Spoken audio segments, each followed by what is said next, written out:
Jeff Hardy has been arrested. Well, he was arrested yesterday. Again, unfortunately for DUI.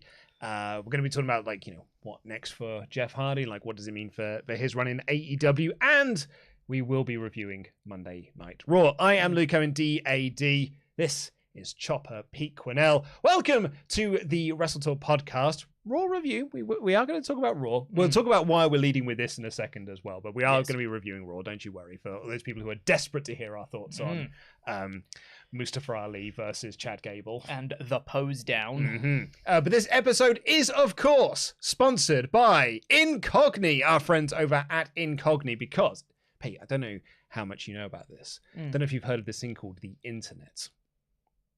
What? Yeah, it's this new thing. The kids are really into it at the moment.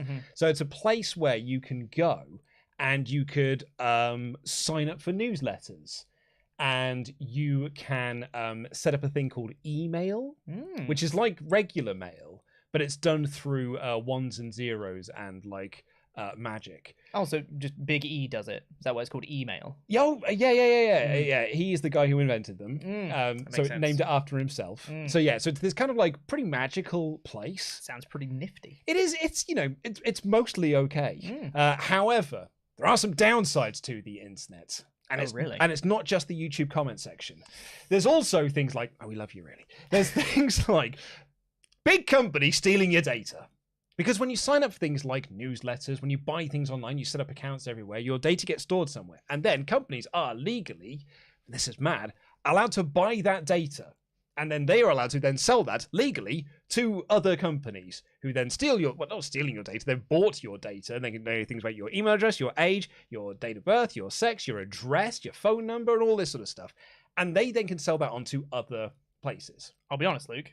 Hate that. Oh, it's terrifying, isn't it? Awful. Yeah. Hate it. Yeah. Really, really awful. However, you have the right as a consumer to have your names and all your details and stuff removed from their services. It is your legal right to do so.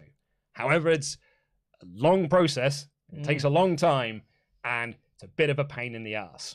That's where Incogni comes in, because with Incogni, all you've got to do is just allow them access to your details and stuff, and they then go through and they remove all of your details from that. I've got myself, and basically I just log in every day, and there's a little progress bar being like, we've got these number of disputes, fix this number, we've removed you from these amount of databases, and it's so wonderfully satisfying. Protect your data, use Incogni, and there's a link in the video description down below, so click that. The first 100 people to use the promo code WTPodcast will get 20% off. There are currently 700 of you watching this video now, so we need like the first 100 of you to click that link and use that promo code. You're going to get yourself 20% off. It's a great service. We love it here. Thank you very much for sponsoring this episode of the WrestleTalk Podcast. Right, so Pete, here is why we decided to lead with this topic, because I did see some people in the early goings of this podcast going out live being like, there was an episode of Raw. I don't know how this is connected to Raw. Don't know why you guys are talking about this. You should be reviewing Raw. I hear that. I would argue that this is a much bigger news story than anything that happened on Raw. And I think that this is, I mean, I checked, it's like in the top 10 like trending topics on like Google and YouTube and things like that. And that's not me trying to say like, oh, let's capitalize on the clicks and everything like that. It's just, it's clearly what people want to be talking about. It's what people want to be discussing. B, nothing happened on Raw. Yeah. Like, I would love for anyone to suggest to me what we could have titled this video that was solely based on Raw. Outside of the Posedown was massively embarrassing, but people don't like it when we're negative about Raw either. So like, I don't really know which way we can go here. You should have done a picture of Austin Theory's bicep with the eyes emoji on it. That should have been the thumbnail. Is that what I should have done? Just that's the whole thumbnail. No text. No text. Not even Austin Theory's face. Literally just his arm. Just the bicep. Yeah. Sideways glancing eyes emoji. Yeah. WrestleTalk Podcast. WrestleTalk Podcast. 1 hour 26 minutes. But yeah, so on a more serious note, on to serious matters. Yesterday it came out that Jeff Hardy had been arrested again under DUI. He was, I mean, you've got more details on this because you just did the WrestleTalk news about this. You're asking me to remember things from this morning. Yes. So he was like nearly 4 times over the limits. 3.7 times over the legal limit in Florida. Couldn't. This is according to various reports. There was one from TMZ Sports. There's one from ESPN. PW Insider had some stuff as well. Dave Meltzer weighed in with some other stuff too. So there's lots of different people having different bits of information about this. But from kind of piecing the various bits together, it seems that, he was stopped by police officers. He couldn't complete any of the sobriety tasks that they gave him. And also he was charged with 3 different things. So it was driving when he had some sort of penalty on his license, driving under the influence, of course, and third offense within 10 years. So it was a barrage of different charges. And he also was driving. He had a restriction on his license that he had to drive with an interlock system in place. I forget the actual terminology for it. Apologies, but it's essentially the equivalent of you have to succeed a breathalyzer before the ignition in the car will start. And he was driving a car without that, which he was forced to do from his previous history with substance abuse. That's a wonderful piece of technology, though. Isn't it great? Yeah. Was taken in. He's been released. It was bonded out of jail. £3,500 was apparently what was paid. I'm going to assume dollary dues. Yeah. Sorry, dollars. Yeah, that's that one. American currency. And he had a court date supposedly for today, which has been cancelled. Supposedly. That's all we know currently. Yeah, it's so Meltzer was saying that AEW contacted Warner Media to say we need to pull all references to Jeff, kind of remove him from all of the advertising though, because there was meant to be the Triangle Ladder match on Dynamite this week. The Hardys, the Bucks, and Jurassic Express for the tag titles. Like, I think you can check on Twitter last night, like any post by AEW that had been removed, and it was just focused around, Wardlow doing the 20-on-1 handicap match and something else that's happening on the show. The other stuff that's happening on the show. But the ladder match was not part of this. But we haven't had anything from AEW yet. There's quite a lot of speculation around, like, what could AEW do here? And it's a tricky one to kind of like balance here, because Jeff Hardy, it's hard to be a Jeff Hardy fan.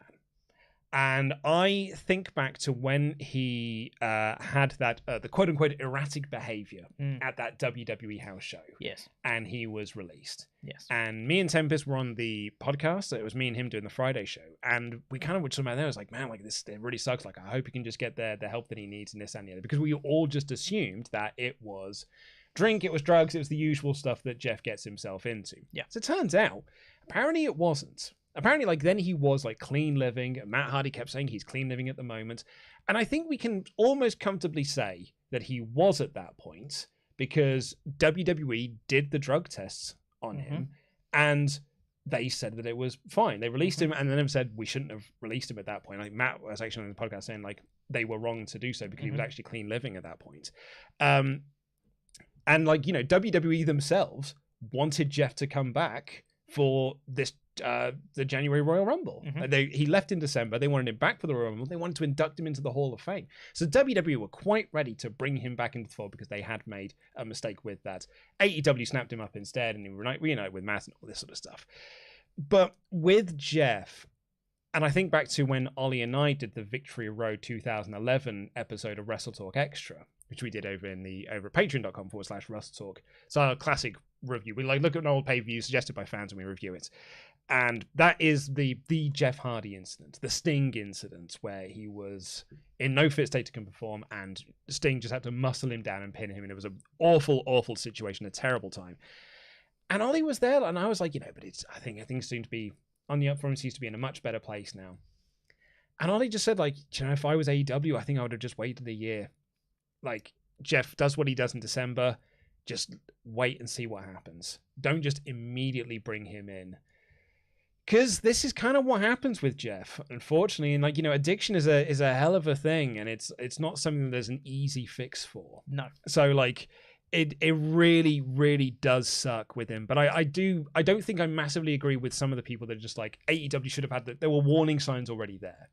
Because I don't know if there really were, outside of he has not got the world's greatest track record.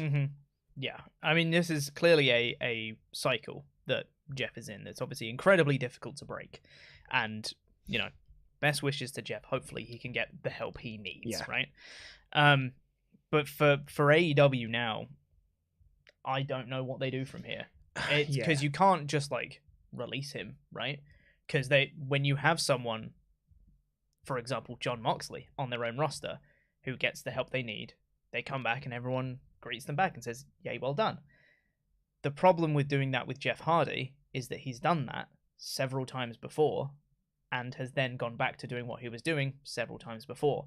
And this isn't just, endangering Jeff. This is potentially endangering a lot of the other people around.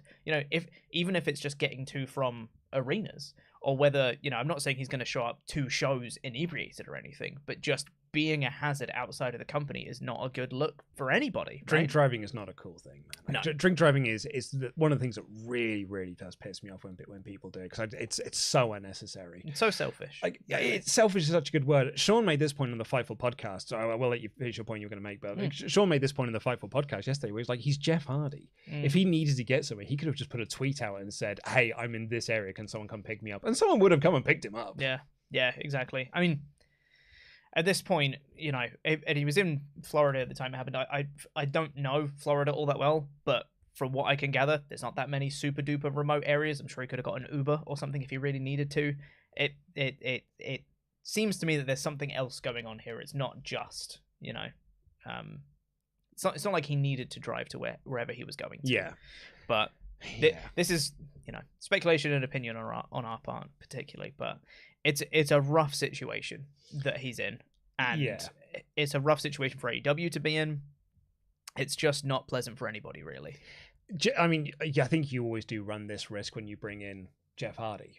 I mean, Meltzer had a really interesting point he made on Wrestling Observer Radio, which is that Jeff is a superstar. So, no matter how many times Jeff screws up, someone will bring him in. He made the argument, just if AEW do release him, there's every chance that WWE will bring him back into the fold, because they have done before. Yeah. He got released at one point, he went across to TNA, left TNA, went back to WWE, then left WWE again, or fired from WWE, went back to TNA, fired from TNA, went back to WWE, released from WWE into AEW. There is always someone that will pick up a Jeff Hardy, because he's a draw. And no matter how many times this happens to him, this never-ending cycle, this wrestling business will always choose to pick him up because he's an incredible talent. It's just a talent that comes with a lot of baggage. Yeah. And it's whether you can put up with that baggage or not, really. Yeah. And I'm gutted, and I'm really disappointed as a Jeff fan as well that we are back in this situation, because I honestly did tell myself this was going to be different this time.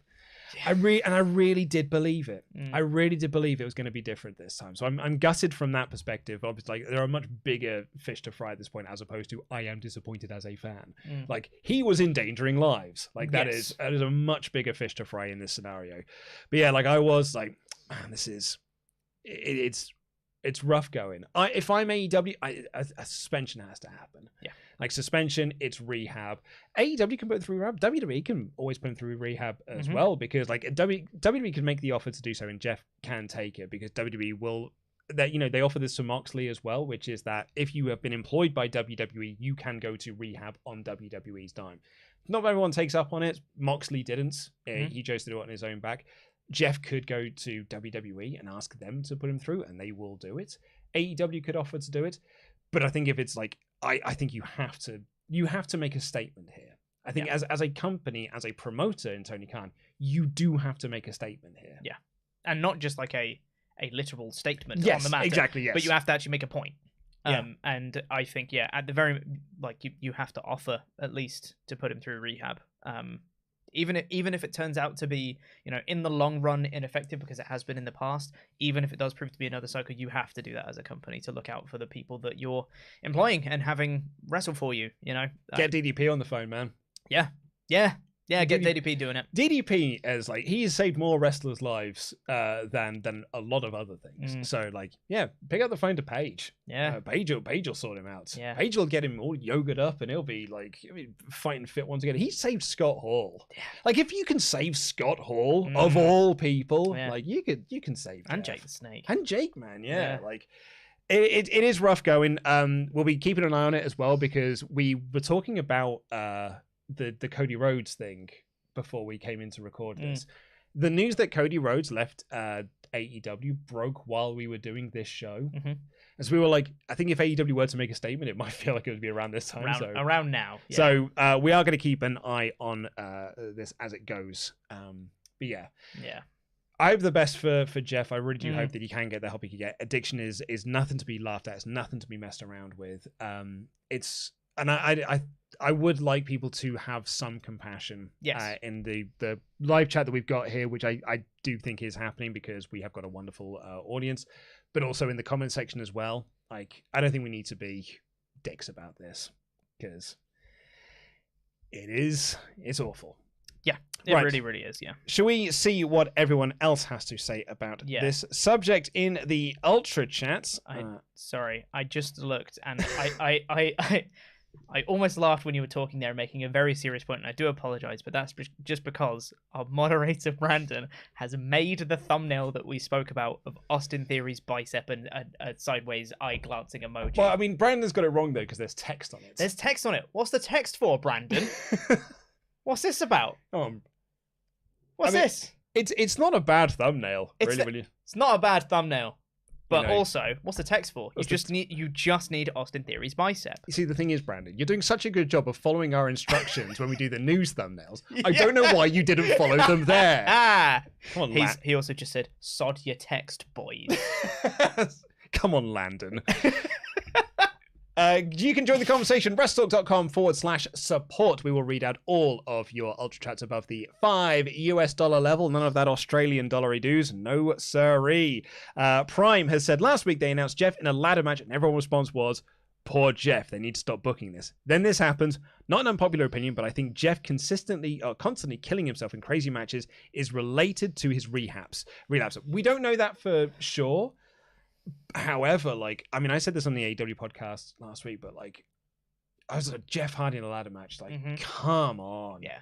After what happened with the Derby situation, bearing in mind people used to having to pop at us for clutching at our pearls for the Derby match. Yeah. And then the state he was in at Double or Nothing where he was banged up. I was like, the last thing I'm doing is 2 weeks later is booking him in a ladder match. Yeah.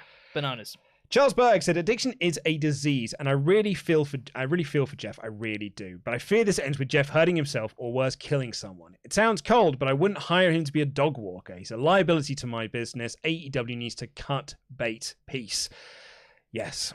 Charles Berg continues, it alters your way of thinking where common sense goes out the window. I've witnessed this. There is no cure either. It takes a lot of mental fortitude and a positive system of accountability, but even that, it doesn't always work. But if a company or employer is aware of this, though, it removes any plausible deniability. It's just a very risky business move to be associated with Jeff Hardy. AEW should offer him help. If he refuses, then let him go. It's too risky to keep him. Yeah, that's the thing. Is if you offer him the help and he turns it down. Yeah. Because that's essentially what happened with WWE in December, is he left that house show. They thought it was drugs or drink. They offered him help. He said no, so they released him and they cut him. Yep. And I think I would go the exact same situation here. I would as well. And Riot DR says, hey, yo, I'm extremely grateful that no one was hurt. I think that we can all agree. And there was sympathy. That's where the sympathy runs low. After everything he's made it through and literally survived, he doesn't get a designated driver on Uber. I'm more scared than anything else right now. Yeah, I mean, kind of what Charles said. I think when you are that level, common sense does go out the window. But yeah. Joe Strike says, maybe WWE was right in trying to get Jeff into rehab. This is another example of Tony Khan just wants to buy everything he likes without doing the proper research. WWE didn't have Jeff do stunts anymore. Relapse maybe get through growing pains and stuff. I would go against that, Joe, because at that time, he was clean living. When WWE released him, they offered him the help and he said no, because at that point, he was actually, as far as we know. As far as we know, he was RE at that point. And also, they weren't having Jeff still do that. Like, we all forgot the swanton bomb onto the steps that were on the outside. Well, he went through that table and he cracked his head on the steps. They were putting him in ladder matches in WWE, in the last part of his career. So it's not like WWE weren't putting him in these matches. It's just not as often. Just not as often, which is where I think Tony is massively wrong here. Yeah. It's like, I've got him, and it's almost like Tony was like, I've only got him for a short period of time, so I'm going to do all of these matches now. Absolutely. We're doing the Hardy Boys last run. Yeah. Let's make it count. Here's all ladder matches. And EA's446, I idolized Jeff growing up. Constantly hearing he has issues with substance abuse is heartbreaking because it runs in my family. How many times do we have to go through this? He could have hurt himself or worse, someone else. Yeah. Yeah. Well, please do continue getting your thoughts in WrestleTalk.com/support. We'll read out every single one of them before the end of the show. And while you are clicking the link, why not click the link to check out Incogni? Protect your data online because scary businesses are trying to steal it. They're trying to buy it and use it against you. Incogni will help with that. The first 100 people to use the promo code WT Podcast by using our link in the video description down below will get 20% off. Protect yourself. So, we kind of open this up. Like, that's now done until we get back to the Ultrachats. Let's talk about this episode of Raw. Do we have to? So, this is the thing. We sort of feel like, I don't know if we're in the minority here. I felt like I was in the minority with this last week because I was saying with last week's episode that, like, it was okay for the most part, but the third hour really stunk up the joint, and it was probably like, 2 out of 5, 3 out of 5 show. But there were people being like, oh no, it's one of the best episodes of Raw that year. And I was like, man, I don't really, felt like a real panicked book episode of Raw. I would compare it to something like, let's say Game of Thrones Season 7. Okay. It's the second time you made this comparison. I know. Today. I literally, because it actually applies really well. In that there's a lot of flashy things and a lot of moments you go, whoa, Judgment Day split up. Finn Balor's turn heel. Whoa, there's so many things happening. And then you actually break it down and you go, yeah, but none of it makes any sense though, does it? Yeah. All of it's a bit meaningless at the end of the day. Back. Take that step back and you actually look at it and you go, yeah, but it was actually a bit pants when you think about it. I was thinking about this episode of Raw because my edited review of this was like 4.5 minutes long because there wasn't a whole great deal to talk about. No. And, for everyone being like, oh, I thought it was a really good episode of Raw, I think someone tweeted us before the show saying 8 out of 10 episode. And I'm looking back through my notes, I'm like, well, yeah, the Jimmy Uso Montez Ford match was all right. And, well, then we get to the AJ Styles Seth Rollins match, which was awesome. But then, well, that's almost about it. Everything else was either like not worth it or just actively bad. Yeah. And that's kind of like why we were sort of struggling to not talk about the Jeff situation in this review, because at the end of it, I was like, I don't know what there is to talk about other than bloody hell, was that really the main event? Jesus Christ. But the show kicked off with MizTV. That was a really good impression of Sideshow Bob hitting the rakes. Like, and I feel like, when he opens it and he's just like, welcome to the MizTV, welcome to... I want the crowd to go, MizTV. It's like, oh, God, here we go again. Yep. Can I ask a question? Anyone, I'm begging you. Like, I'm like, down Dallas Patreon, that Undertaker feud. I'm begging you, make me famous. Someone tell me in the comments, why is The Miz part of this Riddle feud with Roman Reigns? Why is The Miz part of all of his segments? What has The Miz got to do with any of this? He's got a show to promote, mate. That's what he it is. was out on commentary for the Riddle match. I was like, why are you here, Mike? Get off! I know that people think that my gimmick on this channel is I just hate everything The Miz does. Yeah. But, like, I think he sucks. And he sucked in this segment. He waffled on and on and on and said nothing. Yeah. This was a long promo. And Miz is I'm trying to find the right way to put this. He's a good orator. He can talk competently. He's a very good sayer of words. It's just that the words are bad. That's what it is. The whole promo was him trying to put over how important Money in the Bank was. I've cashed in twice. I'm this person. I know about Money in the Bank. Money in the Bank, it makes your career. Also, 2 briefcases. He or she, they can cash in. They can cash in at any time. Also, I'm here with Paul Heyman. Did you know Money in the Bank's really important? Also, I cashed in twice. I'm former 2-time WWE champion and also Grand Slam. I've won other titles. It's like, yes, okay. Money in the Bank is important. I understand. But it took about 7 minutes to get there. He just went on and on and on and ultimately said very little. Like, you're right. Like, but his basic point was, if you win Money in the Bank, your chances of being champion are large. Yeah, 85%. Yeah. And that took 7 minutes. Yeah.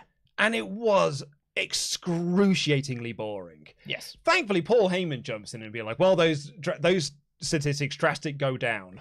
Yeah, you stole my joke, Luke. I had that written down. I nearly had it in my edited review, but I was like, no, I'm going to make a joke about Roman Reigns never being here before. Yeah, that's fair. Because he's like, Roman's, he's the tribal chief, that yada, yada, yada. And then Riddle comes out. Riddle, cut a pretty fiery promo, and Heyman's like, look, if you're challenging him for another match on Friday, you got a match tonight. I don't even think you'll make it through that. And if you don't win on Friday, you can never challenge for the belt again. So some nice stakes added to the match on Friday. That's fine, yeah. Just, why is the Miz there? I don't know. Why have we got the Miz here? I couldn't tell you. Other than he's got to promote his show. He's got to promote his and misses, and they needed a talk show to further this segment. Yeah, okay. That's it. I've got an idea. Put him in a feud! Put him in a feud with someone over that. Yeah. Give him a reason to not be like into this segment. Because I really feel like, maybe it is just because I find the Miz to be a bland mid-card screen presence. I feel like he's dragging Riddle down. Riddle feels so less important because he seems to be sidelined with the Miz at the moment. Yeah. I just as a little final line of this segment, by the way, was Paul Heyman saying, "And now I'd like to introduce you to the Usos." I just want to point out, Riddle's really aware of the Usos. Like, really, really aware of the Usos. Yeah. Just on TV, since the 28th of March, they've wrestled 11 times. Oh, yeah. They've wrestled more times than there have been weeks. I hate that so much. Yeah. I also don't know if that's true. No, I had this stat when I did the review with Sullivan. It was a couple of weeks ago. Yeah. Because Riddle had a match with one of them. He was part of a tag team match with them. And I went through and it was like every episode of Raw, every episode of SmackDown would be in a tag team match or singles. And he had wrestled them something like 14 times in 11 weeks or something like that. It was unbelievable. An insane amount of times. And I'm like, which means, that's why last week I was like, good, the Street Profits are now feuding with the Usos instead. I don't have to watch Riddle bloody wrestle them. Yes. And it was a grand match and everything, but I'm just ready to move on to something else. And this was quite good. It was Jimmy Uso versus Montez Ford. Finish saw Jimmy Uso get the knees up off the frog splash, and he pinned Montez Ford off the back of that. Good, decent stuff. Builds up their tag feud. It was fine. Would you like my note on this one? Good, good match, probably. I was half talking to Luke when I was watching this, I'll be honest. Next up, I loved this segment. Which one? So this sorry. This was Kevin Crabpatrick interviewing Seth Rollins because, so it's a sit-down interview. And the way that they usually do this on WWE TV is that the person doing it is then talking to the commentator or whoever it is. But they had Kevin interviewing him, but because they're trying to make Kevin look smaller than the wrestlers, they sat him behind Seth Rollins. So, like, Kevin's leaning forward to interview Seth Rollins, and Rollins is leaning back and turning around to talk to Kevin. I was like, this is nonsense. So, Luke, what did you think about this dastardly attack on Cody Rhodes last week? Well, the thing you do, He-Man, is when you're attacking Cody Rhodes, I rid them of the WWE American Nightmare. I've decided that Seth Rollins is Skeletor at this point. Yeah, that makes sense. Incredible staging of this. So and weird. They framed that up. I was like, nailed that. Look how small he is. Nailed it. It looks so natural this way. It's so natural. It's like them watching TV. He's got a match with AJ Styles later on. Qualifier for Money in the Bank. AJ attacks him, and there was, I think, 20 camera cuts. Sounds about right. Becky Lynch took on Dana Brooke. Becky Lynch, the heel, got loud Becky chants from the crowd. Sure did. But the match didn't actually really get going because Becky just beat Dana up around ringside, cut a promo saying that she's going to go to Money in the Bank. Asuka runs down and she stands tall while Becky escapes. I quite like the Becky Lynch-Asuka feud. I really like these two working together. I kind of wish we didn't have to watch them wrestle 2 weeks ago or 3 weeks ago, whatever it was, because I think that would have made this one-on-one match feel a bit bigger. Absolutely. But I've got to think that, I don't know, like, do you go with Becky in Money in the Bank, or do you have Asuka win to further the Becky downward spiral? I would have that one. The latter. I would have, Asuka wins, Becky continues her downward spiral, because I think it's the most interesting character on Raw right now. Oh, yeah. And I'll tell you why it's the most interesting one. Because she has one. Well, that is true. She actually has, like, from week to week, the actions of the previous week affect her character, which is really minimal stuff that you gotta hit. But she's, like, the only wrestler on this show that actually applies to. Because the rest of them are, like... AJ Styles is like, oh, those people like Finn Balor, he was my buddy, and now he's not... Don't care, I'm wrestling Seth Rollins. Yeah, isn't it weird that like he's not asked at all? Liv Morgan was in the next match. Yeah. She doesn't seem bothered by it either. Couldn't care less. It's so weird. Yeah, it's just so strange to me. I'm not asking for the feuds to continue because I'm pretty done with AJ feuding with Judgment Day, but let's reference it. Talk about it. Anything. Can't promo about it. I don't know, man. Like, a match with AJ and Finn. Like, you could have spun off, like, we don't have to watch AJ wrestle Edge again now. Edge is out of the group. So you could have spun off into AJ Finn, but it's like he's done with the Judgment Day now. And, like, Liv, I think, is just done with the Judgment Day. Yeah. One last note on this segment is Dana Brooke, what an inspiration. Smashing those glass ceilings. Up next, it was that tag team match of Alexa Bliss and Liv Morgan versus Nikki, ASH, and Doudrop. Talk about lack of character. I mean, I think Alexa Bliss might win Money in the Bank. Yeah. They won here because, of course, they did. I've literally written, the Blondes win. It's the only note I've made about this match. And Alexa Bliss is in desperate need of something. Anything. Like, I'm begging. Like, I don't want us to do the Fiend stuff again. No. Don't want any of that Fiend's knockoff nonsense. But I need something from Alexa. She seems like, I don't know what her character is. I don't know what her motivations are. She exists. I don't know what her direction is. And it's just like, then her and Liv Morgan won. Nikki, ASH, and Doudrop were this tag team that got together because they kept losing. So now they come together to be a stronger unit. But all they've done since then is lose. Yeah. And like, is Doudrop making her drop the superhero gimmick? Because she was talking about that 5 weeks ago, and here we are, still no progression with it. With Doudrop having the superhero name bar when they came out, which is the opposite of getting Nikki ASH to drop the superhero stuff. Doudrop's become the superhero. Makes no sense. Yeah, I don't know. Like, I need something out of Alexa Bliss, and I think she might win Money in the Bank. But like at this point, do I want her to win Money in the Bank? Because she's not interesting. Yeah, I'd actually much rather Liv Morgan win at this point, because I think there's something more interesting to be done with Liv than to be done with Alexa. Especially if this might not happen here. Rhea Ripley wins the belt. Yeah, if Ripley wins at Money in the Bank, have Liv Morgan cash it in on her. Yeah. I think that would be quite cool. Or even if, more likely, Rhea wins it at SummerSlam, because they'll just have a rematch at SummerSlam. We got a recap of the Judgment Day turn last week, which had a very hot follow-up on this week's show. There wasn't one. You didn't see this last week, did you? I didn't watch Raw last week, obviously. I don't normally watch the show unless I have to. So this was the first time I actually really watched the Judgment Day split. Makes no sense. It's a bizarre one, isn't it? No sense. Like, you know how WWE editing in their video packages, they can make like a really bad storyline into something that's good and it makes sense and they follow a logical progression because their editing is really, really good. This video package didn't make any sense. They literally showed them winning at Hell in a Cell in the video package, and then were like, You're the weak link here, Edge. Edge, the man who won the match. That literally is opposite to what you've just shown us. Like, if you're gonna have that be the story, then don't show them winning at Hell in a Cell. Rewrite the history. Rewrite history. You do it all the time. But here you've just rewritten history poorly.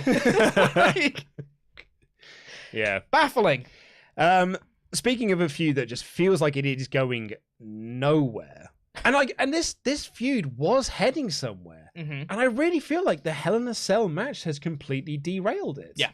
Kevin Owens had his rematch, or Ezekiel had his rematch with Kevin Owens, which had a gross spot in this when Ezekiel hit an AA onto Kevin Owens onto the steps, and it was, they showed a replay of it like 5 or 6 times, and each time Corey Graves was like, that wasn't very smart.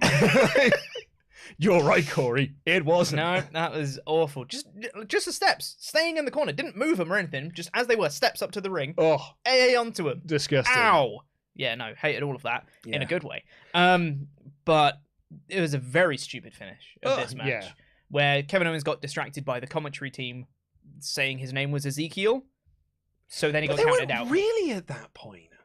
Like Byron Saxton wasn't banging on about him. No. It was literally them saying, "Oh, Ezekiel might have it here," or something like that. Just a throwaway line where they mentioned the name Ezekiel, and Kevin Owens went, he's Elias!" And then he got counted out. And do you know what? In some respects, maybe that's not the worst finish, but he beat him at Hell in a Cell and did nothing with it. Like, the whole point of Hell in a Cell was like, I'm going to beat him up so much, he's going to admit it. And he just won. Yeah. He beat Zeke, and then he just walked away. And then the following week, it's like, he's like, oh, no, you're Elias. And they're like, well, you've already beat... Like, where is this story going? It's anonymous Raw GM. They do not know. Unless, Luke, they do. Because next week, Elias is coming back to Raw. I don't know what this means. Here's my big prediction. Ezekiel's going to announce that he's not on the show. He got stuck in traffic and he's not here. Could see that. I could see that.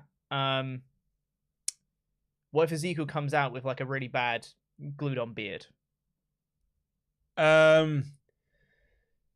Yeah, I guess so. I mean, I don't know how fast his beard grows. You might be able to grow back the beard in a week. He's got 7 days to do it. You're a hairy man, Pete. If you shaved off your beard, could you grow that back in a week? Not the full bush, but Totally a sex tape. Yep. But you know what they could do actually? What could be good actually? If he comes out dressed as Elias, and Kevin Owens is like, "That's quite clearly Ezekiel. You're still clean shaven." He's like, "Just got a new look. Decided to go clean shaven." Yeah, just comes out with the scarf. Just comes out with the scarf and the guitar and all that stuff. Yeah. Because that's the other side of it. His hair's short now. Yeah. Shorter than it was. Yeah. I don't know what they're gonna do. See, the thing is, I feel like this is a good logical step in the comedy feud, but we've taken so many missteps to get here that it now doesn't really matter. Also, we're like still going. Yeah. Yeah. There's like the week Raw after Mania. And we're still going with this feud. And it still feels like we're in I think we might have progressed to second gear on it. It's doing much better than the Rey Mysterio Veer Mahan feud. But yeah, I'm curious to see next week. Yeah. But I think I would have been more curious 5 weeks ago when I thought this was the best thing on Raw. Exactly. If you'd have taken the good logical progression of this story and just cut out all of the unnecessary bits in the middle and didn't have the Hell in a Cell match, condensed it into 3-4 weeks, this would probably be a really funny, well-told story. But you've had so much filler and crap in the middle that people have just gone, This next segment here, Cedric Alexander had a match with MVP, and MVP absolutely squashed Cedric. I don't think got a single bit of offense in this match. He did. He got one move in. And MVP beat him in 40 seconds or whatever it was. It was about a minute, yeah. Absolutely squashed him, hit his crap finisher, and won. So the manager of a Moss beat Cedric like he was a Moss. And at the end of it, when he posed to win, the camera focused on a Moss celebrating. Well, he's the important one, Luke. Clearly. So why didn't he have the match, Pete? If your focus is Moss is great, have him beat Cedric in a squash match. You know what we'd be saying, though? If he beat Cedric in a squash match, we'd be like, don't care. You're right, Pete, but at least it would have made sense. Because then they were like, MVP's like, I think Moss is going to go to Money in the Bank. Which sounds like a horrible idea. Yeah, don't like that at all. Putting that guy in a ladder match? No, thanks. This was weird. Why did he squash him? Yeah, genuinely, I think that they gave this match such short time that they tried to have it be even. So Cedric could get a move or two in, and then MVP would get a move or two in, and then he'd win. But because they gave the match such a short period of time to work, this was a squash match because it ended so bloody quickly. If you'd have given it 5 minutes, it'd have been even, then sure. But you gave it a minute, so it's a squash match. It's just how it works. Yeah, and he just dominated and just completely squashed him and pinned him. And poor Cedric, man. Yeah. What an absolute chump. Waka waka. But do you know what? Next up, This is why people are saying that this was a really good episode of Raw. Because this probably should have been the main event. You reckon? This should have been the way to finish the show. You reckon? AJ Styles versus Seth Rollins, Money in the Bank qualifier. This is a banging match. It's very fun. This match ruled.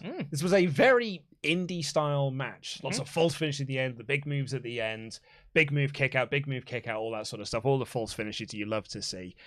And this match was so good. I feel like this is where Corey Graves was like actually really good on commentary, because I feel like Corey was almost tapping into NXT Corey when we all liked Corey Graves because he wasn't just being shouted at by Vince to say nonsense. Yeah, because he was there like analyzing the match, and he was talking about like AJ at one point. I can't remember which move he hit, but he rolled up Seth but couldn't get his shoulder down. So when he finally got his shoulder down, he got a 2 count. And Corey's like, that should have been it. That for AJ Styles should have been it. And then AJ had another moment like that later on. He was like, that's now twice that AJ could have had this match won. He was really doing excellent analysis because there was stuff to analyze. This match was absolutely awesome. It was good. Really good match. I'm not going to blow it out of proportion. This felt so much better than it was because everything else on this show was dog ass. But I would also say, like, it's one of the better matches on Raw in a while. Like, yeah. I feel like this was just doubt it. awesome match. And I made this point in the review that they should have this on Raw every week. Not this exact match with these exact guys, but like you could do this level of match every single week. Because, that'd be funny, this is what AEW do every single week. Absolutely. They have good wrestling. And they do it like 3 or 4 times per show. Yeah, exactly. But like here, it feels like this massive outlier. Yeah. Because it was awesome. It was given time. It had great stakes to it. Really good. Like, I mean, not AJ, but certainly Seth has got some like Skeletoring going on. I just thought this match was grand. Yeah, it was really, really good. And they should put this level of wrestling on every single week. Yeah. Absolutely. I also love the finish was Seth getting a roll up, so it really made it feel like it could have gone either way. It's just Seth won on the day, which I was really thrilled about because I thought we might get some Judgment Day interference or like some. I was waiting for it to get like a naff finish. Totally, but we actually got a clean finish in the middle of the ring. Superb. Thought it was awesome. I thought this was really, really great. It was very, very, very good. And that was kind of the top of the second hour, and it should have. We are. This hour. Can America tell me what sport have you got on that are making Raw not care about its third hour? What sport have you got going on that are making me sit through these back? Because WWE is in a period of time now where they don't care about the third hour of Raw. I'm guessing because some baskets are being dunked or some downs are being touched, and now we've got to have turgid nonsense in the third hour because they're like, well, it's not going to draw a good rating, so we're just not going to try. NBA Finals. Thank you. So it was touchdowns. Lovely. Because we've got like this. I actually do it now because it annoys Andy. Yeah, more than anything. This last hour of the show was nothing. And every time a match like got announced, I was like, is this the main event? Yeah. Because they'd announced at the start of the show that Theory and Lashley were having a pose down. And I was like, well, that's not going to be the final thing on this show because I don't think it can be. And it was. It was. Sure was. This was a really bad hour of television because this was rushed, had so much going on, and none of it mattered. It's like we were saying before, how we were struggling to come up with something to talk about. And it's not that there wasn't anything that happened on this show, but also nothing happened on this show. It's not like the Miz promo at the start of the episode. Exactly. Said a lot.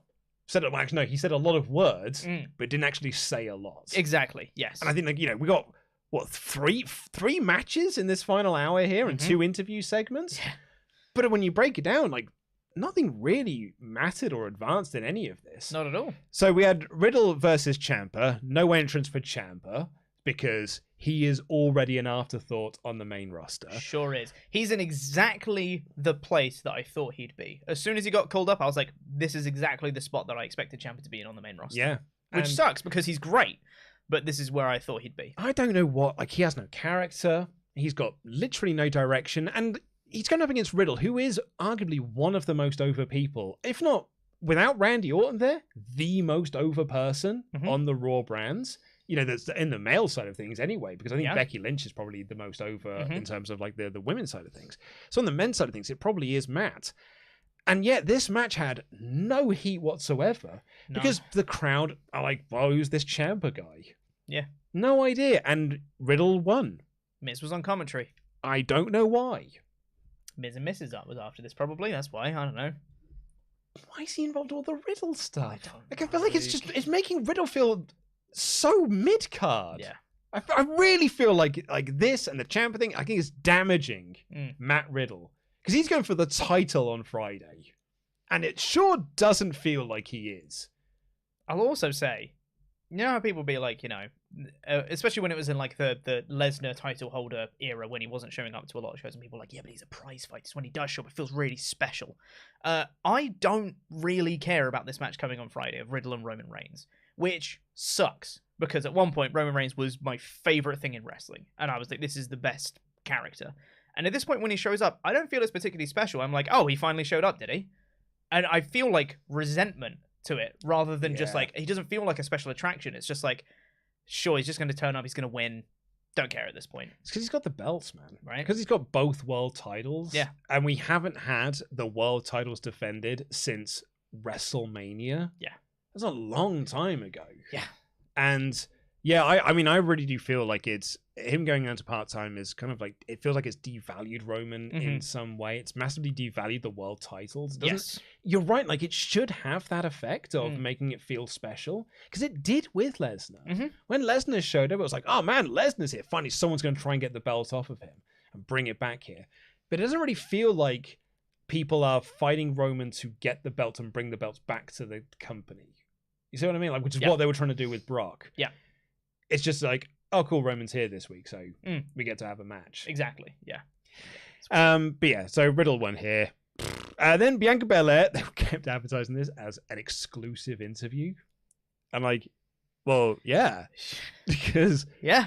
But it's not, though, is it? Because it'd be like me saying, like you announcing, I've got an exclusive interview with Luke Owen and we're going to be doing it on the WrestleTalk podcast. Yeah, I work here. It's not an interview. We're doing a show together. But Kevin Patrick was in the ring. It's clearly an interview. Yeah, and Rhea Ripley and the rest of Judgment Day interrupted. I think in this, they did say that there isn't a leader of the group. They're sort of all leader. Which, by the way, Luke, I don't know if people know this. This is an exact repeat of the core storyline from the Nexus. This is an exact repeat of the story where they left the Nexus and they were like, now we don't have a leader. We're all equals. How well did that go for the core? The core. I've had enough. I make them see. Now they need to have like the Judgment Day in diagonal letters on their t-shirts. Spelt wrong. Have two M's in Judgment Day. I mean, Judgment Day's already spelt wrong. Where's the E?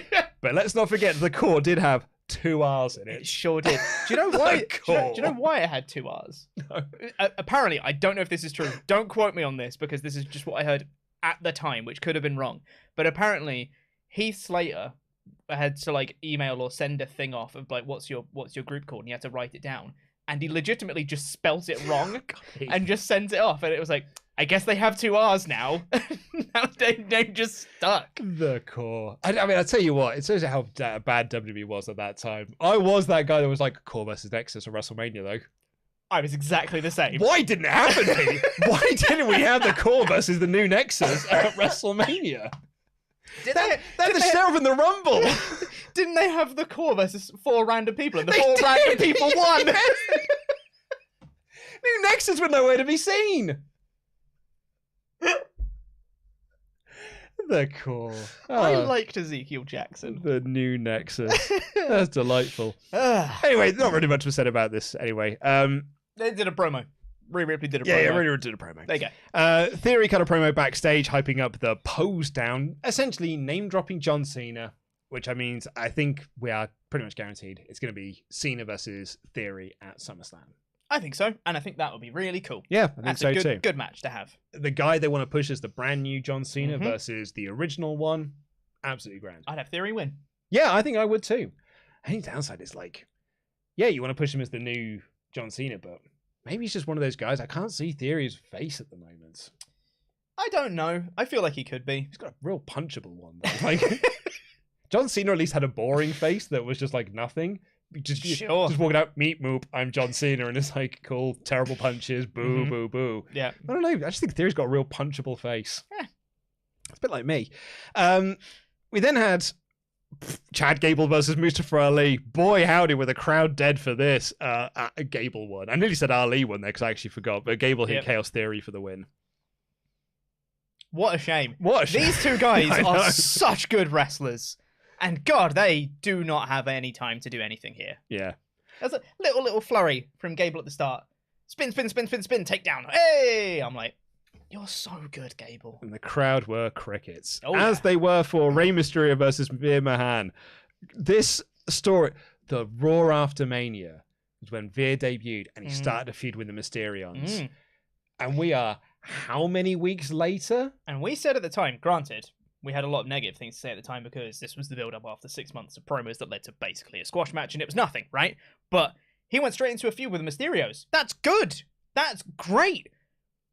Finish that feud and then move on to another feud. Yeah, because like how many weeks have we been doing this for now? And too many. This is still gear one.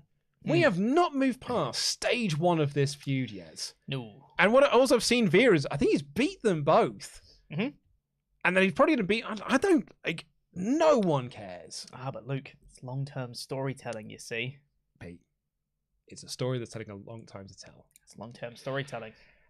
And then we got the main event of Tractor Beam. Look, I saw someone in the comments say that they really liked this main event segment. I'm bully for you. I'm glad that you did. It was Austin Theory and Bobby Lashley having a pose down. It's one of those moments where I'm glad that I did not watch this episode of Raw downstairs. I watched this in the safety of my office with the door closed. I actually, if I'd have known this was going to be the main event or how it was going to be, I probably would have locked it because I do not want anybody walking in and seeing this. Because the first question is going to be, what's this? What are you watching? I thought you were supposed to be working. What's going on here? What like, is this really what wrestling is? Is this what your whole day job is? You know that time when I was watching Survivor Series at home because I didn't do the live reactions? And there was these guys in like reinstalling my interior doors. And the guy said to me, "I was like, oh, are you watching wrestling?" I said, "Yeah, because it's what I do for a living. I talk about it." He was like, "Oh, I mean, at least you got a reason to watch it then." Like, it was like, at least that makes sense that you're watching this because you get paid to watch it. But what would have happened if they'd have come in when I was doing like this segment? Because maybe it's because I'm just not a body guy. Maybe. I'm not that arsed about bodies or bodybuilding or anything like that, but this is insanely boring. Oh, yeah. It's really vapid. And I don't get it. And I was so frankly embarrassed watching it. I wanted to crawl inside myself from the cringe of watching this. And like, Corey goes around like, "Oh my God, it's traps. Look at his bastard." Just like, just make my skin crawl. Look, this is what I've written in my notes here. Pierce introduced everyone. How is it the effing main event? What the F am I watching? And my notes end. I didn't even write down who won or what happened. I literally just stopped taking notes. That's because, Luke, it doesn't matter what happens. Oh, I hated this. What did you think, Pete? It took so long. It took so long. And the thing is, right, I can understand the appeal of seeing people that are in shape. I understand people would like to look at people that are in shape. That was what the friggin' 90s was about, right? Got women in good shape. Well, hey, let's look at them. And I'm sure some, straight women might like to look at very in shape people. Whoop-de-doo! Why is it on my wrestling show? I don't think this is designed for straight women to be like, woohoo! Yeah. It's designed for like us men to be like, for men to be like, whoa, look, what a manly man, right? The trapzoids or whatever this Megan called. Gonna pretend I didn't hear that one.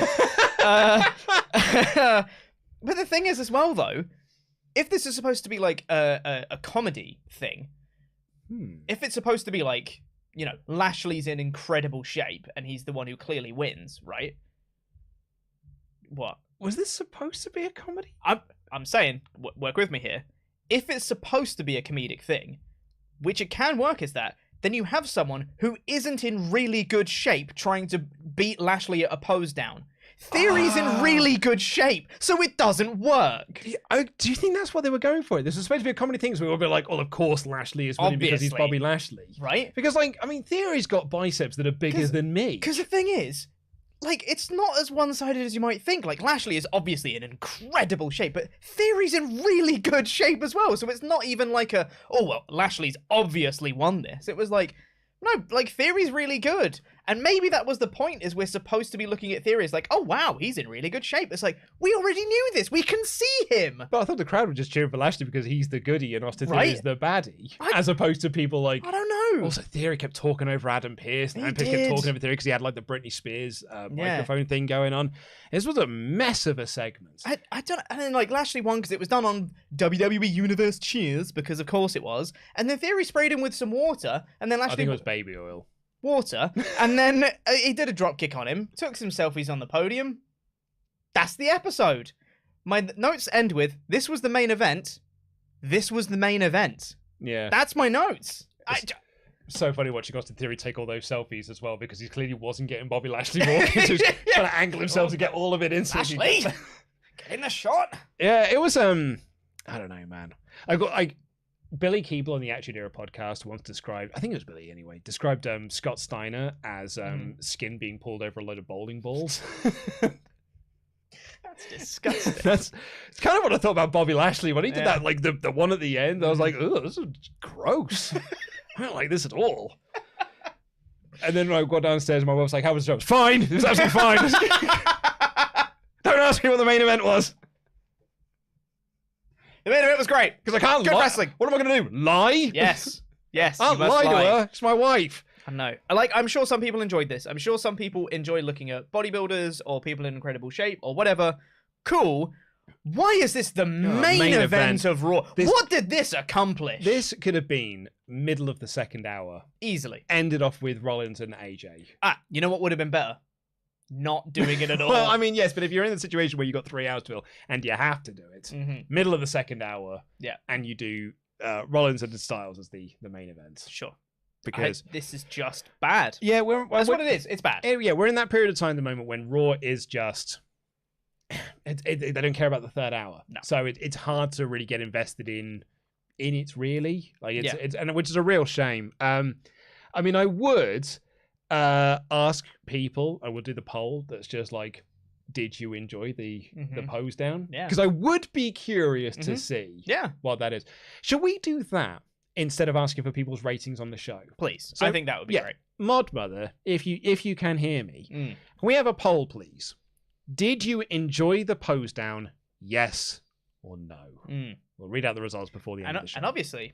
that isn't necessarily an indication that it should have been the main event of this show. Even if you did enjoy it, then maybe you would have enjoyed it halfway through the second hour or something. Yeah. You know? I'm actually just curious to know who enjoyed it outright. Outright, yeah. Because I'm very curious to know. Just, getting a bit of the lay of land of our audience. Thank you, Brandon, for following our instructions. You want to just walk that around and show everyone there? We've got an updated version of the Brandon thumbnail.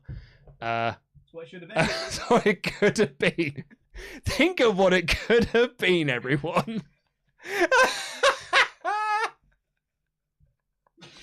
Oh, Brandon. Landon, that is wonderful. Honestly. Can we change it to that afterwards? That is, if we'd have gone with that, Pete, I wish you'd have said that earlier. Because we could have done it. It would have been as good. Do you remember the Wear Punk? Wear Punk. The Wear Punk thumbnail, which I do think is the greatest thumbnail we've had in the last 10 years. Yeah. Wear Punk. Wear Punk. It's great. Which was nearly Wear Punk of WHA, but Ollie made me change it to Wear Punk. Yeah. Okay, well, Noah's very outrightly winning at the moment. Anyway, that's good. We've got to shout out our $25 and above Patreon Pledgehammers. Patreon.com/WrestleTalk. Next week, Ollie and I will be recording. We've got to delay by a week. Ollie and I will be recording our review of TNA Slammiversary 2005. Thank you, everyone. I put a plea out to you all to go and vote for that over on Patreon, and you did. Thank you all so much. It won! It beat Capital Punishment 2011, which now I'm sad because it's got the core on it. And I could have talked about the core instead. But unfortunately, I guess I'll also talk about Raven winning the NWA World Championship. Pete, in the King of the Mountain ladder match, it's a reverse ladder match. You gotta put something at the top. The way to win is to get the title belt, climb up a ladder, and hang it above the ring. But in order to get the belt, you have to pin someone, because that then allows you the right to go and get the belt. But if you get pinned, you have to go into a penalty box for a minute. But even if you pin someone once, you can just keep pinning them and putting them in the penalty box and stuff. And then you can climb the ladder and you can go and hang the title. It's really quite simple.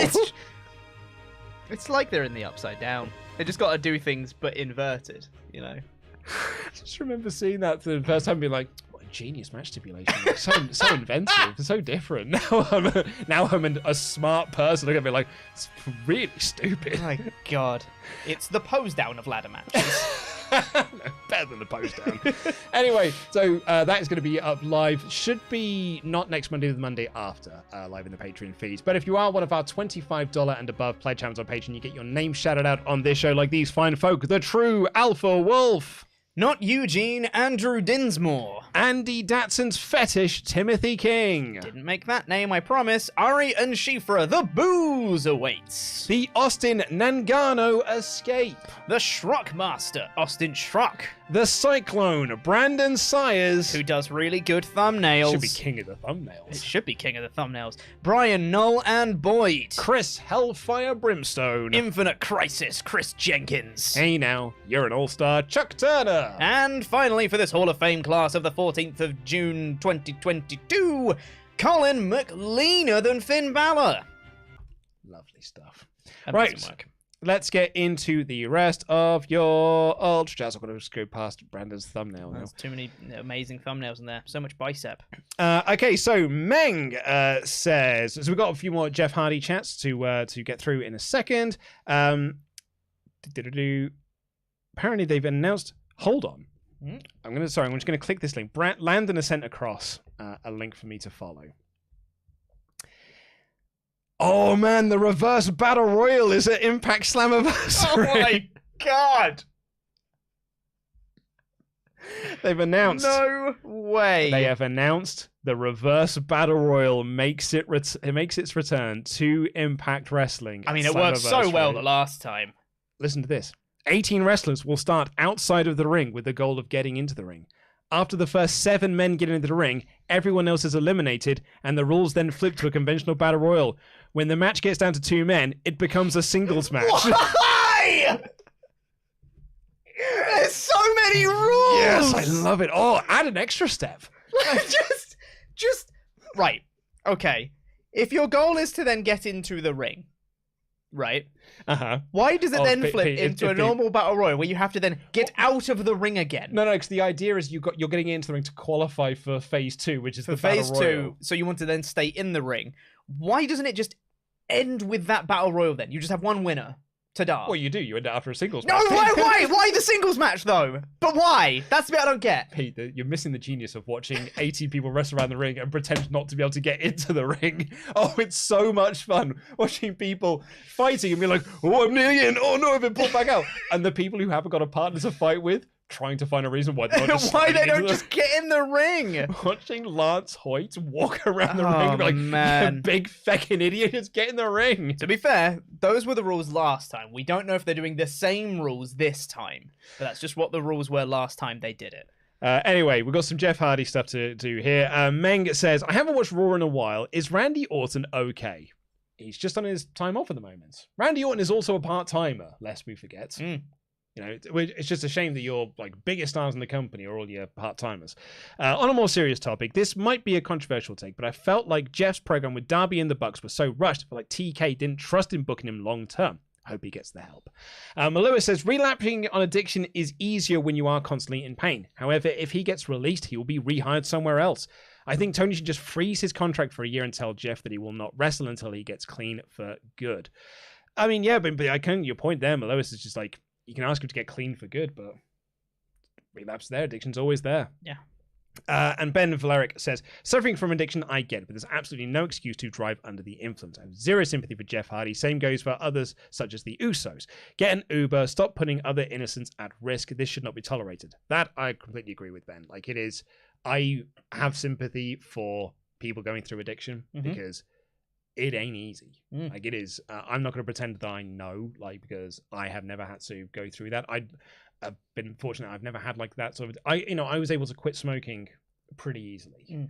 I just stopped doing it. Yeah. But I know there are people who are just can't do it. Yeah. And I have complete sympathy for them. But drink driving is just something I think is just I don't like it. Yes. Anyway, Riot DR, so going back to Raw now, said, here's my position. Give Chad Gable some more screen time, cut down on the shooshing by half, give him some more wins, give him money in the bank, cash in on whoever beats Roman. Still haven't worked all the details, but yeah, I like it. Gable. Ain't happening though, is it? No. He continues, I don't know if it's been said, I don't know if it's always been this bad, but Seth Rollins has so many laughs per line of dialogue, Mark Hamill would be impressed. Luckily, he's one of the best wrestlers in the world, otherwise he'd be insufferable. So glad he and AJ can still wrestle. Like, you're right on that, I think. The Seth Rollins laugh. It's the classic WWE thing of something that they think is good, so we're going to run it into the ground. It's the Chad Gable shoosh. Yeah. It's the Seth Rollins laugh. Bailey had it. Yeah, it's so annoying. Like, when Bailey got ding dong hello over, the next thing it is like, okay, well, they just did it 3 times in a promo. Yeah, exactly. And you do the laugh. Yeah. And then she did a promo with Seth Rollins where they were both doing the laugh. And then they had all the screens turning to her laughing in the Thunderdome. Oh god, I forgot about that. And it is just like, hey, you gotta do my laugh more, pal. And then that led to one of my least favorite lines of commentary ever of Choreograph saying she laughed her way into a title match. I hate it so much. And lastly from IDI, it says, let me get this right. Lashley in theory can copy the Ultimate Warrior Rick Rude segment from what I want to say 89 Royal Rumble, but since Elias Ezekiel looked too much like Macho Man, he was held off TV for months and saddled with, honestly, a pants gimmick. It's an excellent point. Bacon Rasher, hey lads. Sorry to say this, but I think Ciampa's new gimmick is an infatuation with The Miz. Keeps coming out and attacking people when Miz is there. And then had a match with Riddle with Miz on commentary. P.S. Pete does not look the same with no title, and it makes me sad. I need another shot, man. Nate S said, I'm still on the train that they should bring back Damien Sandow and have him cosplay as Elias to tag with Ezekiel. That's the only payoff that works. That is very good. However, it only works if you've been paying attention to WWE for like 10 years. Yeah, because it is like, that is an old ass. An old gimmick, man. Like, Mizdow was a long time ago. It must be nearly 10 years ago at this point. Nearly. Yeah. It was probably like 2013, 2014, sometime around there. Yeah. 2014 sounds about right. Yeah. Dex Baker, rather. I recently rewatched a review of WrestleMania 34 and was reminded that Alexa was the most defined woman outside of the 4 Horsemen. More so based on Becky and Bayley's position in WWE at the time. Insane she's got nothing to do now. Yeah. It's nuts, isn't it? Gabriel Reyes. Vince trying to set up Veer Mahan versus the Mysterions feud in my GM mode. Why won't this rivalry row? The issue is that they're both cruisers and Veer is a bruiser. They're not matching Pokemon types. Exactly. Yeah. Legit underboss, Veer versus Rey Mysterio is now a level 1 feud after 3 matches. And I call that promo. Veer versus Dominic is now a level 3 as the rivalry does row. Amazing. I love all these references to Monday Night War. Also, Luke, we should probably mention at this point, it's the final episode of Monday Night War. It is next week, yeah. On Monday. I'm really excited to see what people think of it. Oh, yeah. To see the big culmination of everything. 15 weeks. 15 weeks, man. 15 weeks. Subscribe to partsFUNknown. Because check that series out because it's really good. I do think it's my time. I don't think it is. I have been second place since week 4. And then WrestleMania is when I'm going to do the big comeback. But you won't, though, will you? Well, you'll see. Vandalia in 1998. So is the Posedown a return to the old look at Bobby Lashley's butt segments? Pretty close. That would be some form of character.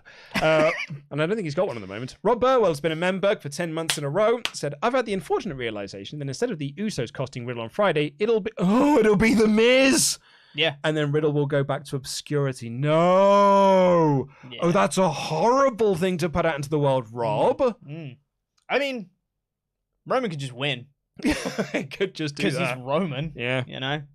I'll hot tag over. Charles Berg said, the most recent Sunday, Wrestling YouTube once again joined together to watch Adam Pacitti live out his kink of being covered in rotten food while strangers insult him. I think it's only fair that we give him some respect to that absolutely insane legend. He's nuts.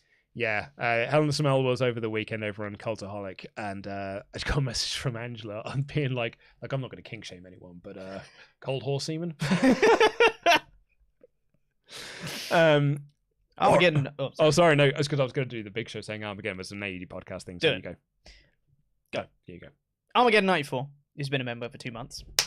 Said, you guys are my go-to for wrestling news. Keep up the good work. Thank you so much. Thank you. Nate S. said, just when you thought the card for Slammiversary couldn't get any better, they announced they're bringing back the Reverse Battle Royal. Yes. Luke, I know you're pumped for that one. I am. I mean, legitimately, he really is. They're doing the Queen of the Mountain match as well. So, we're getting the reverse ladder match on the same show as the Reverse Battle Royal. TNA. God. Pete, I don't know why you won't get into TNA from 2005, Pete. It's a grand old time. 2005 to 2010 is probably the best era of wrestling ever. Nate S. says, which is the greater number? John Cena versus Randy Orton matches in WWE between 2007-2010, or Cena versus Orton matches on Luke's MyGM? No, it's the first one. Don't know. I think it's the first one. I only had 15 weeks. Yeah. And they did every week. And they did that every week between 2007 and 2010. They got a lot more weeks on me. We'll see for season 2, if and when we get round to MyGM, drop both of them again. Keep doing it. I probably Cena would versus yeah. Orton. Yeah. Be great. It's the feud everyone wants to see, Pete. Clearly, yeah. Mark has said, if AEW ladder match is still 3-way, who would you put in? Most ranked teams have a story currently outside of Team Taz. Outside of them, many team members are busy in matches, e.g. Penta. Introducing Andrade Rush could be amazing, but AEW don't do debut title shots. FTR. Just put them straight in. Put it straight in, stick the title on them.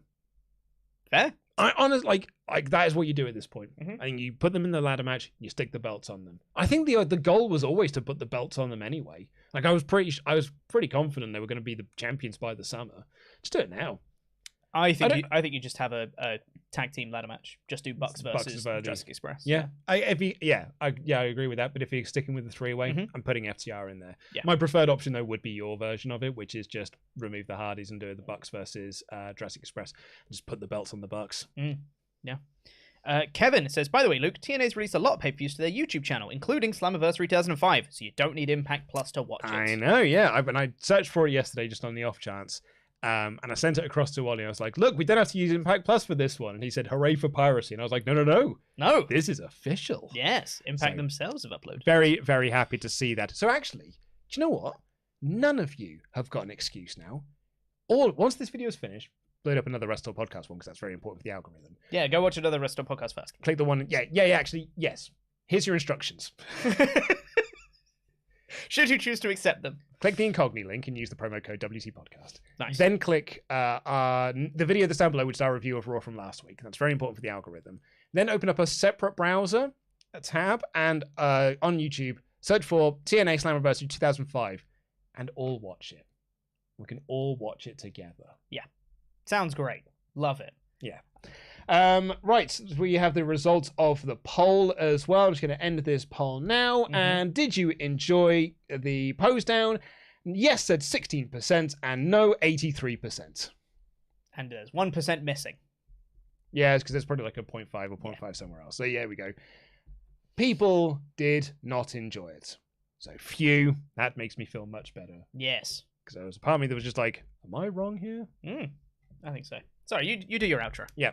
Well, thank you all so much for watching this episode of the WrestleTalk Podcast. Please do click that link in the video description down below and check out Incogni. Protect your data, protect yourself. Be like Austin Theory's biceps with the eyes emoji. The eyes are the big company, the big tech companies trying to steal your data. Protect it by using Incogni. The first 100 people to use the promo code WT Podcast will get 20% off. So click that link right now. Check out our other videos. Tomorrow, it is Saturn SP3 reviewing NXT. And then on Thursday, Pete Quinnell and Oliver Davis will be reviewing AEW Dynamite. And then on Friday, it is Team Dentist of Tempest and Denise doing the Friday show. Take care. I love you. I'm still in shot. Goodbye.